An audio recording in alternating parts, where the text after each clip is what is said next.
गई दोस्तों। आज की कहानी है नज़र का फ़र्क। मनीष अपने माता पिता का इकलौता बेटा था। बेटे की शादी हो गई, घर में बहू आ गई। माता पिता की खुशी का ठिकाना ना था। माधुरी की मनीष के साथ शादी को मात्र 2.5 वर्ष हुए थे, लेकिन ससुराल में माधुरी का मन ही नहीं लग रहा था, क्योंकि ससुराल के माहौल में वह अभी भी पूरी तरह रम नहीं पाई थी। उसके सास ससुर पुराने विचारों के थे और वह अभी भी चटाई पर बैठकर खाना खाना पसंद करते थे। पानी हमेशा बैठकर ही पीना पसंद करते थे, लेकिन उन्हें अपने पारंपरिक तौर तरीके से रहना पसंद था। उनका यही लाइफस्टाइल माधुरी को पसंद नहीं था। उसे लगता था उनकी लाइफ का कोई स्टैंडर्ड ही नहीं है। अभी तक डाइनिंग टेबल पर बैठकर खाना खाने की आदत नहीं डाल पाए।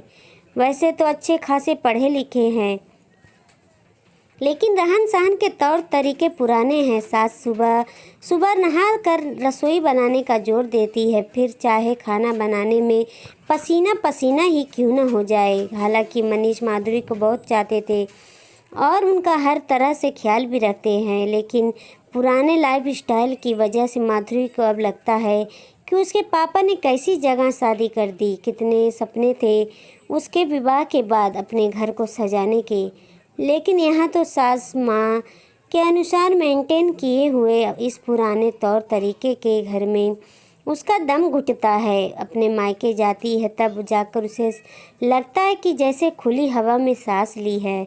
इस बार तो माधुरी ने मन ही मन निश्चय कर लिया था, अब की बार जब भी वह माँ अपने मायके जाएगी तो तभी वापस नहीं आएगी जब मनीष अलग घर लेने को राजी हो जाएगा। मनीष से वापस इस घर में आने से साफ साफ इनकार कर दूंगी। आज माधुरी बहुत खुश थी, क्योंकि वह दिन भी आ गया जब माधुरी को अपने मायके जाना था। माधुरी का भाई उसे लेने के लिए आने वाला था। वह चाहते हुए जल्दी जल्दी अपना बैग पैक कर रही थी, तभी सासू माँ ने पूछा, बेटी कितने दिन में वापस आओगी? तुम्हारे बिना कुछ अच्छा नहीं लगेगा, जल्दी वापस आ जाना। माधुरी ने मन ही मन सोचा, अच्छा नहीं लगेगा या अब आपको आराम करने का टाइम नहीं मिलेगा, अब आपके आराम में खलल पड़ेगा और अब घर का सारा काम भी तो आपको ही करना पड़ेगा।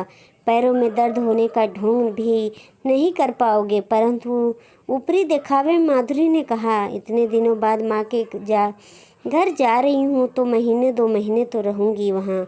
जवाब सुनकर माधुरी की सास चुप रह गई। आज माधुरी ने मन ही मन में बहुत खुश थी। सोच रही थी, कम से कम अब इन खड़ूस लोगों से छुटकारा मिलेगा। अब तो मनीष के अलग होने पर ही वापस लौटूगी।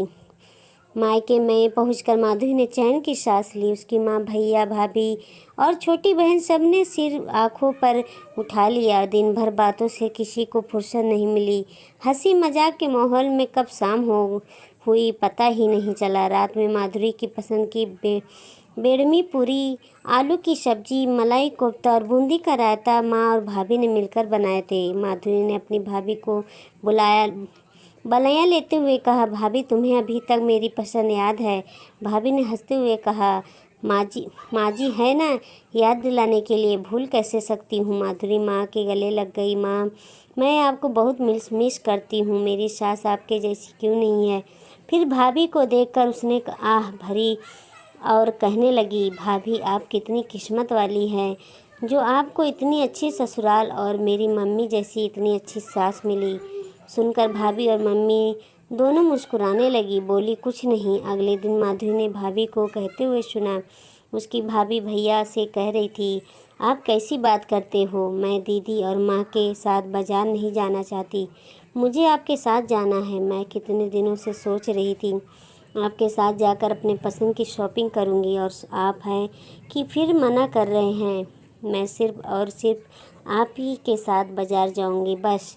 भैया धीमी आवाज़ में बोले, दीदी आई है ना, तो उनके साथ जाने में तुम्हें क्या परेशानी है? माँ के साथ जाओगी तो माँ भी खुश होगी। हम फिर कभी चलेंगे।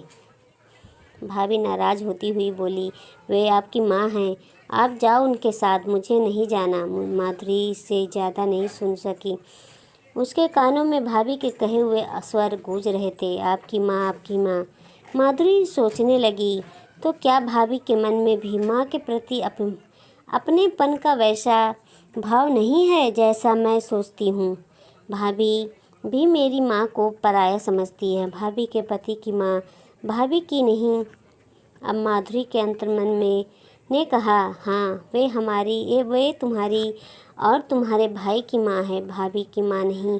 भाभी की सास है, सिर्फ सास। अंतर्मन मन ने कहा, तुम भी तो मनीष की माँ को न माँ नहीं सास ही मानती हो ना मेरे, लेकिन मेरे सास ससुर तो बहुत खड़ूस है। माधुरी ने अपने अंतर्मन से बचाव किया, तो तुम्हारी भाभी की नज़र में तुम्हारी माँ अर्थात उसकी सास खड़ूस होगी। माधुरी के अंतरात्मा ने जवाब दिया। अब माधुरी को अच्छी तरह समझ में आ चुका था कि यह सब नज़र का फ़र्क है और दो परिवारों का फ़र्क। जिस प्रकार दो लोग एक जैसे नहीं हो सकते, वैसे ही दो परिवार भी एक जैसे नहीं हो सकते। विचारों का अंतर तो होगा ही, फिर चाहे उसकी खुद की माँ हो या उसकी सास। आज जिस प्रकार वह अपनी सास से छुटकारा पाना चाहती है, शायद ऐसे ही उसकी भाभी भी यही चाहती हो। नहीं, अब मैं ऐसा नहीं करूँगी। मैं मनीष को उसके माता पिता से अलग करने की भूल नहीं करूँगी। माधुरी कितना गलत थी, उसको अपनी गलती का एहसास हो चुका था। सास ससुर के प्रति जो उसका नज़रिया था वह अब पूरी तरह बदल चुका था। आज जब माधुरी ससुराल पहुँची तो ममतामयी सास को अपनी बहू की तरह निहारते हुए पाया। उन्होंने माधुरी को जीवन का सिद्धांत समझाया और उसके दिल में प्रेम का सागर भरा। माधुरी का वैवाहिक जीवन खुशियों के रंग से सरोवर हो उठा। वीडियो अच्छी लगी हो तो लाइक सब्सक्राइब जरूर करें। देखते रहें सुषमा मोटिवेशनल स्टोरी। धन्यवाद। कमेंट में बताएं कहानी कैसी लगी।